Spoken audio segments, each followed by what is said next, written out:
ஜீ Tamil news நேயர்களுக்கு வணக்கம். இன்று தாவேகா தலைவர் விஜய் அவர்களின் ஈரோடு சுற்றுப்பயணம் குறித்து நம்மதில் பகிர்ந்திருக்கிறார் சிவராமன். இன்னைக்கு விஜயுடைய சுற்றுப்பயணம் ஈரோட்டில் பெரும் எதிர்பார்ப்புகளுக்கு மத்தியில் செங்கோட்டையன் அதிமுகவிலிருந்து தாவேகாவுக்கு இணைந்த பிற்பாடு நடைபெறுகிற ஒரு பொதுக்கூட்டமாகவும் விஜயுடைய சுற்றுப்பயணமாக இருக்கு.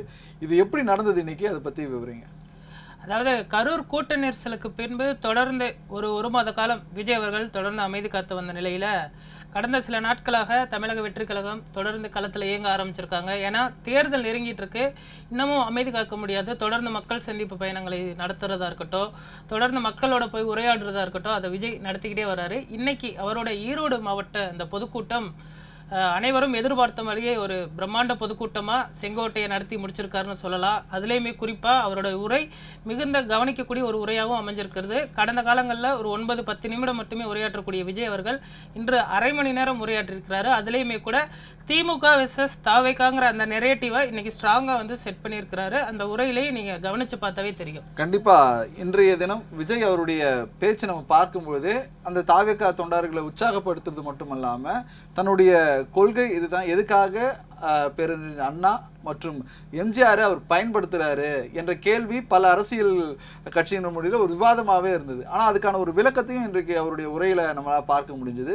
இது மட்டும் இல்லாமல் அதிமுகவிலிருந்து இணைந்த செங்கோட்டையன் முதல் முறையாக ஈரோடு மண்ணில், பெரியாருடைய மண்ணில் ஒரு செங்கோலை வந்து அவருக்கு பரிசாக வழங்கினத ஒரு காட்சியும் பார்க்குறோம். அதான் இதுவரையும் தேர்தல் பரப்புரையில் இல்லாத ஒரு மாற்றம் இந்த ஈரோடு பிரச்சாரத்தில் நம்ம பார்க்க முடிஞ்சு. ஏன்னா 2ஆம் கட்ட தலைவர், மாவட்ட தலைவர்கள் எல்லாமே அந்த பிரச்சார வாகனத்தில் மேலே நின்று பேசக்கூடிய அளவுக்கு இந்த கூட்டம் வந்து இடம்பெற்றிருந்தது. அது மட்டும் இல்லாமல் விஜயோடைய ஸ்பீச் வந்து எல்லார் மத்தியிலும் ஒரு விமர்சனங்கள் ஏற்படுத்துது. 2 நிமிஷம் தான் பேசுகிறார், 9 நிமிடம் தான் பேசுகிறாரு, அரை மணி நேரம் தான் பேசுகிறாரு, அவர் பேச்சில் தெளிவில்லை அப்படின்ற ஒரு விமர்சனங்கள் பல அரசியல் வட்டாரங்களும் ஒரு விவாத பொருளாக சமூக வலைதளங்களில் வந்து ஏற்பட்டு வந்த நிலையில் இன்னைக்கு அதுக்கு பதில் அளிக்கும் விதமாக விஜயும் தன்னுடைய ஸ்பீச்சில் சொல்கிறாரு.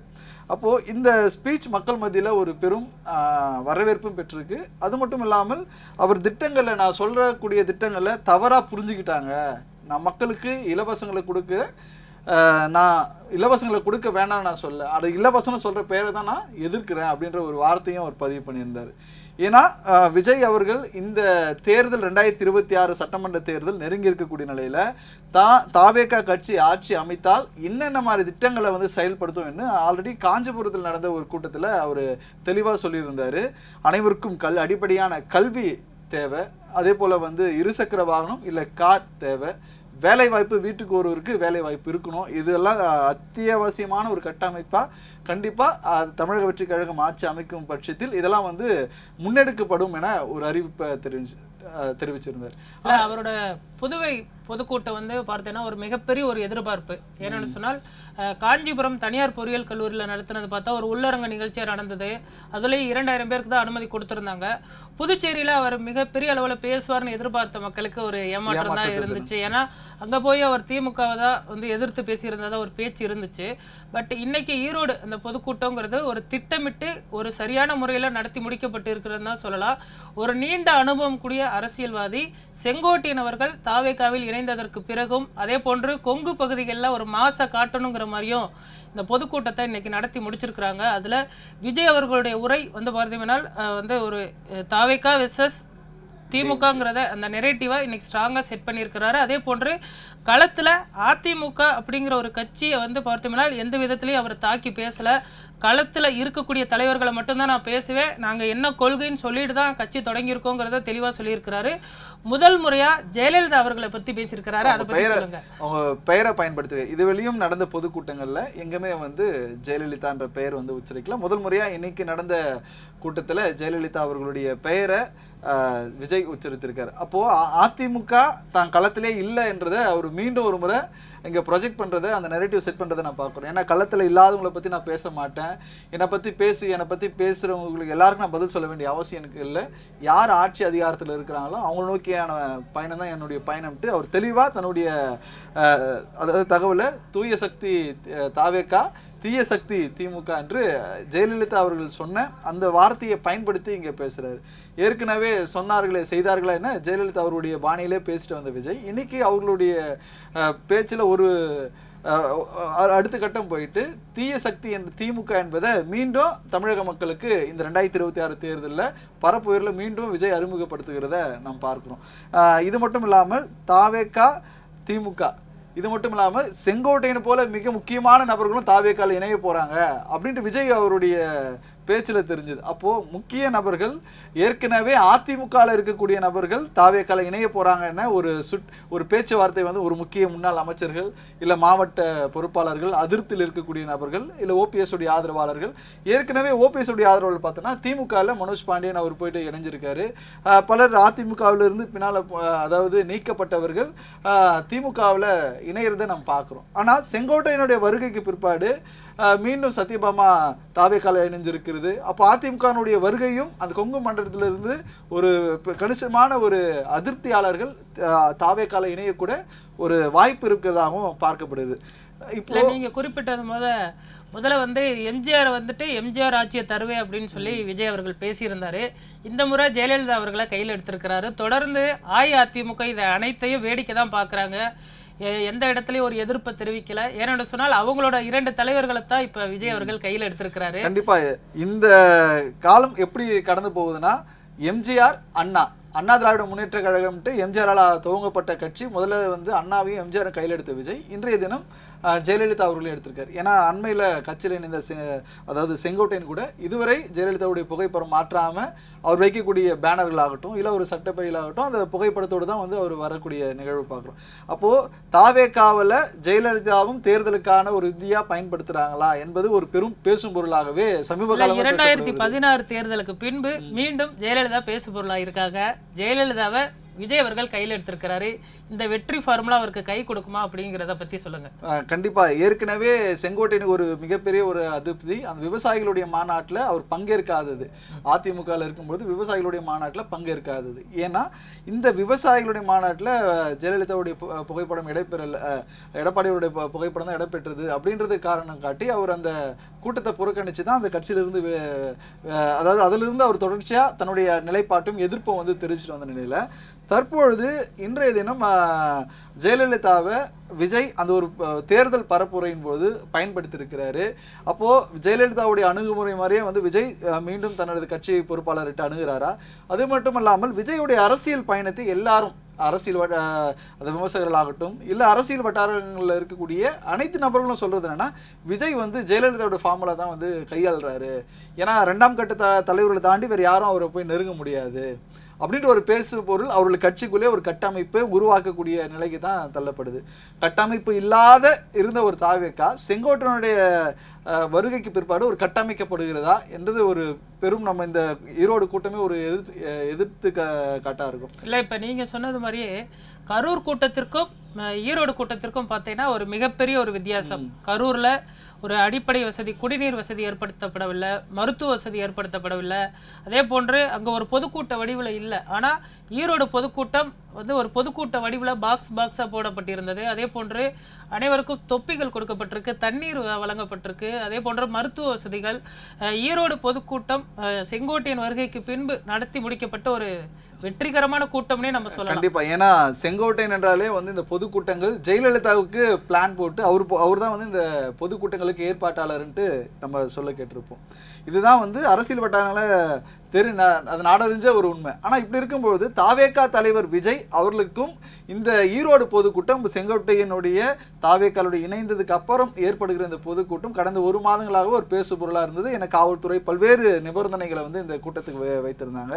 குறிப்பாக அந்த 43 அதாவது நிபந்தனைகளை வைத்திருக்கும் போது வாகனம் எங்கே நிற்கணும், பெண்களுக்கு ஒரு இடம், அதை மட்டும் இவ்வளோ இடைவேளை இருக்கணும், ஒவ்வொரு அறைக்கும் வந்து சிசிடிவி கேமரா கண்காணிப்பு இருக்கணும், தண்ணி எங்கே வைக்கணும், அவசர கால வழி இருக்கணும், ஆனால் பாஸ் இருக்கணும்னு சொல்லியிருந்தாங்க. ஆனால் செங்கோட்டையன் நேற்றைய ப்ரெஸ் மீட்டில் QR கோடுங்கிறது பாசம் கிடையாதுன்ட்டு அவர் திட்டவட்டமாக சொல்லியிருந்தார். அப்போது வரக்கூடிய தொண்டர்களையும் வந்து லிமிட்டடாக அலோவ் பண்ணாமல் வரக்கூடியவர்களையும் இவர்கள் பாதுகாப்பான முறையில் வரணும். அது மட்டும் இல்லாமல் தொண்டர்களுக்கோ பொதுமக்களுக்கோ எந்த ஒரு இடையூறு இருக்கக்கூடாது.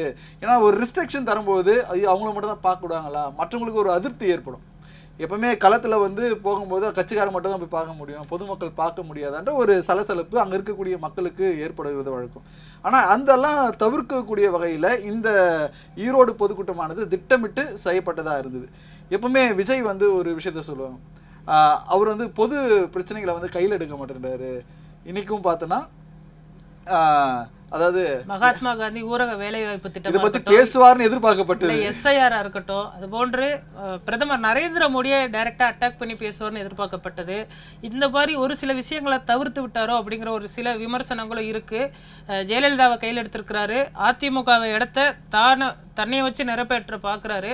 ஆனாலுமே கூட அவர் பாஜகவையோ அல்லது மோடியவோ டைரக்டா அட்டாக் பண்ணாம அவர் ஒரு அரசியல் எதிரியாவோ அல்லது கொள்கை எதிரியாவோ அப்படின்னு மக்கள்கிட்ட தான் கேட்டு பெறுவாரே தவிர அவர் டைரக்டா பேசலைங்கிற ஒரு கருத்து இருக்கு. அதை பத்தி சொல்ல இல்ல, குறிப்பா இன்றைய தினம் இந்த தாவேகா பொதுக்கூட்டத்துல விஜய் அவர்கள் இந்த பொது பிரச்சனைகளை கையில் எடுக்கலைனாலும் கூட, ஆனால் அவர் மையமாக அந்த மாவட்டத்துக்கு தான் வந்து அவர் தேர்தல் சுற்றுப்பயணம் மேற்கொள்றதுனால அங்கே இருக்கக்கூடிய பிரச்சனையை மையமாக வச்சு பேசணுன்றதுல தெளிவாக இருக்காரு.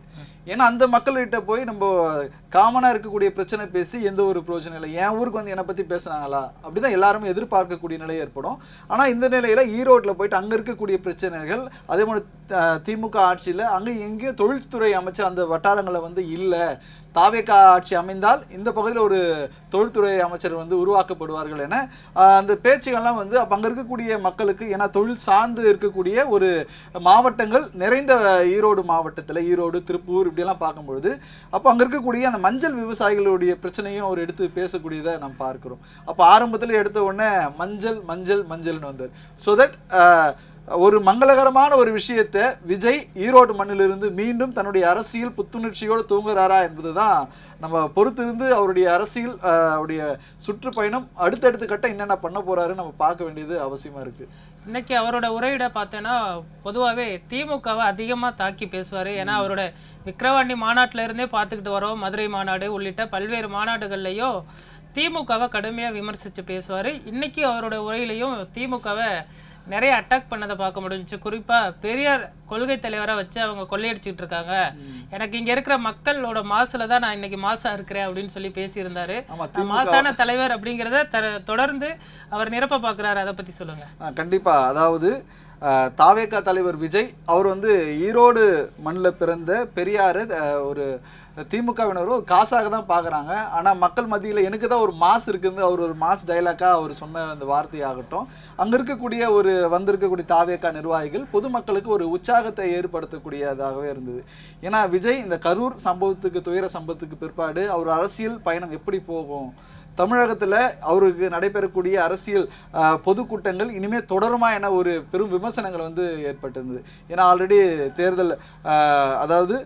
தேர்தல் நெருங்கி இருக்கக்கூடிய நிலையில் 2026 தாவேகா ஆட்சி அமைக்கணுன்ட்டு மும்முரமாக செயல்படுறாங்க. ஆனால் அந்த கட்சியில் வந்து கட்டமைப்பு இல்லை அப்படின்ற ஒரு பெரும் கேள்விக்குறி மத்தியில் பயணித்து வந்த தாவேகா கடந்த 2 மாதங்களாகவே அவர்களுடைய கட்சியை கட்டமைக்கக்கூடிய பணியில் தீவிரமாக இறங்கி இருக்கிறாங்கன்னே நம்ம பார்க்கலாம். ஏன்னா இந்த இன்றைய தினம் தாவேகா உடைய பிரச்சாரம், அப்போ இனி வரக்கூடிய கூட்டங்களில் விஜயுடைய பரப்புரை இப்படி தான் இருக்குமா, அப்போது என்னுடைய ஸ்டைலே இதுதான், முதல்வருக்கு விமர்சிச்சு ஒரு அதாவது என்னுடைய கேரக்டரையே புரிஞ்சிக்க மாட்டேன்றீங்களே அப்படின்ட்டு முதல்வர் சொன்ன வார்த்தையை இன்னைக்கு ரீக்ரியேட் வந்து அவர் சொல்லியிருந்தாரு, நான் சினிமா கேரக்டரை எடுத்து பேசுறேன்னு சொல்றீங்க, இப்ப நீங்க பேசுறது என்ன சிலப்பதிகாரத்துல இருந்தா எடுத்து பேசுறீங்க, நீங்களும் சினிமா வசனத்தை தானே பேசுறீங்கன்னு என்ன சிஎம் சார் அப்படின்னு டைரக்டாவே அட்டாக் பண்ணியிருந்தாரு. ஆனா அவர் உதயநிதியவோ அல்லது மற்ற அமைச்சர்களையோ இல்ல அந்த உள்ளூர் மாவட்டத்தில் இருக்கக்கூடிய ஈரோடு மாவட்டத்தோட அமைச்சர் முத்துசாமியவோ அல்லது மற்ற தலைவர்களையோ தாக்கி பேசாத நம்ம எப்படி எடுத்துக்கலாம்? ஆமா, கண்டிப்பா. ஏன்னா இந்த இடத்துல வந்து பார்த்தீங்கன்னா அவர் முதல்வர் வேட்பாளரா அவர் தானே முன்னிறுத்துறாரு. திமுகல முதல்வர் ஸ்டாலின் அவர்கள் முதல்வர் வேட்பாளராக, கட்சி தலைவர் ஸ்டாலின் அவர்கள் முதல்வர் வேட்பாளராக இருக்காங்க. அப்படி இருக்கும்போது 2ஆம் கட்ட 3ஆம் கட்ட தலைவர்களை வந்து விமர்சித்து எந்த ஒரு பிரயோஜனமும் இல்லை. அதனால வந்து விஜய் அவர் எதிர்த்து நிற்கக்கூடிய நபரே வந்து தனக்கு எதிராக நினைக்கிற முதல்வர் வேட்பாளரை தான் அவர் விமர்சிச்சுட்டு வர்றாரு. அப்போது ஆட்சியிலும் யார் இருக்கிறது, அதிகாரத்தில் யார் இருக்குன்னு பார்த்தா அப்போ மு க ஸ்டாலின் முதல்வர் தான் இருக்காரு. அப்போ அவர் முதல்வரை எதிர்த்து அரசியல் செய்வது தான் விஜய் அந்த இடத்துக்கான ஒரு கேப்பபிலிட்டின்னு எல்லாரும் பேசப்படக்கூடிய நிலையாக இருக்குது. அதனால தான் அவருடைய உதயநிதியோ இல்லை அமைச்சர்களோ அவர் பேச தவிர்க்கிறாரு. உணர்வு விஷயம், மக்களிடத்துல இருந்து சலுகைக்கு எதிரானவன் நான் இல்லைன்ட்டு ஒரு விஷயத்த வந்து அவர் பதிவிறதை நம்ம பார்க்குறோம். அப்போ சலுகைக்கு எதிரானவன் நான் இல்லைன்னா இலவசங்களுக்கு எதிரானவன் நான் இல்லை. அப்போது மக்களால் பெறப்பட்ட வரி பணத்திலிருந்து அவங்களுக்கு கொடுக்கறது அதை இலவசம் எப்படி சொல்லுவீங்க? திமுக அரசில் அப்படி கொடுத்துட்டு நீங்கள் ஓசின்னு சொல்லுவீங்கன்ட்டு அமைச்சர் சொன்னக்கூடிய வார்த்தைக்கு அவர் ரியாக்ட் பண்ணக்கூடிய விதமாக இந்த ஒரு சம்பவமும் இன்றைய தினத்தில் வந்து விஜயோட பேச்சில் வந்து இருந்தது. அப்போது அந்த நீண்ட நேரம், அதாவது விஜய் 10 நிமிடம் பேசுவாரா இல்லை 1/4 மணி நேரம் பேசுவாரா என ஒரு எதிர்பார்த்த மக்கள் மத்தியில் அவர் எப்பவுமே ஒரு கலை நிகழ்ச்சி ஆகட்டும், அவருடைய ஆடியோ லான்ச்சில் ஆகட்டும் வரக்கூடிய ரசிகர்களை எப்படி குதூகலமாக செல்ல வைப்பாரோ அதுபோல தான் இன்றைக்கு ஈரோட்டில் நடந்த இந்த பொதுக்கூட்டமானது அவர் மேல் எழுப்பட்ட பல விமர்சனங்களுக்கு விடையளிக்கும் விதமாகவும், அது மட்டும் இல்லாமல் அந்த பல விமர்சனங்களுக்கான ஒரு பேசு பொருளாகவும் இன்னால் அவர் பேசியிருந்ததும் அந்த கூட்டமானது ஏற்பாடு இருந்தது நான் பார்க்குறேன். இல்லை, அப்புறம் ஒரு நீண்ட காலத்திற்கு பின்பு இன்னைக்கு ஈரோடில் முதல் பொதுக்கூட்டம் நடைபெற்றிருக்கிறது. நான் அடுத்தடுத்து தருமபுரியில் பொதுக்கூட்டம் நடத்தப்படுறதா சொல்லப்படுது. அதே போன்று வேலூர், சேலம் உள்ளிட்ட மாவட்டங்களையும் பொதுக்கூட்டம் நடத்தப்பட இருக்கிறது.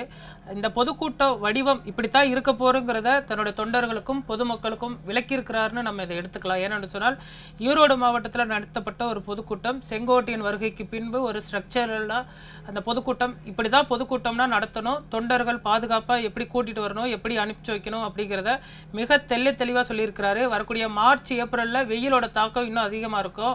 அந்த காலகட்டங்களில் இந்த பொதுக்கூட்டங்கள் அடுத்தடுத்து நடத்தப்பட இருக்கிறது. அதில் மீண்டும் ஒரு கரூர் சம்பவம் மாதிரி நடந்துடக்கூடாதுங்கிறதுல மிக தெளிவாக இருக்கிறாங்க. அது போன்ற ஒரு பொதுக்கூட்டமானது இன்று நடத்தி முடிக்கப்பட்டது.